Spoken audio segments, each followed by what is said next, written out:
అప్పుడు ఇద్దీనే బతికినాం. అవునా? ఏంటి తాత అవి? ఇప్ప పువ్వులు రా. ఇప్ప పువ్వులా? ఏం చేస్తాను వీటిని? వీటిని ఇలా ఉసుకున్నది ఏరుతాను, అమ్మమ్మ అట్లు చేస్తాను అన్నది. వీటితో అట్లు పోతారా తాత? అట్లు పోతారు. ఎట్లుంటాయి తాత? తీయగుంటాయి, మంచిగా ఉడకబెట్టి పోసుకోవాలి. అవునా? మంచిగా ఉంటాయా? మంచిగా ఉంటాయి. ఇగో ఇప్ప పువ్వు ఏరుకొని ఇప్ప పువ్వుల నూనె పట్టించి పెట్టుకుంటే ఈ నొప్పులు తగ్గింపు అవుతాయి రా.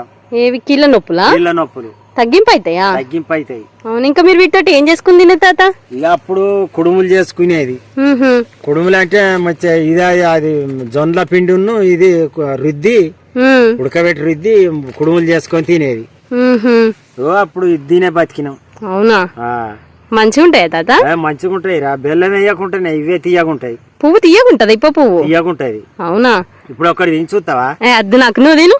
నేను తింటా. ఇగో ఇప్పుడు చూడు, తీయగుంటాయి రా. ఇప్ప పూలా? మంచిగా ఉంటాయి తీయగా. అవునా? బెల్లం ఉన్నట్టే ఉంటాయి, మంచిగా ఉంటాయి. సరే తాత.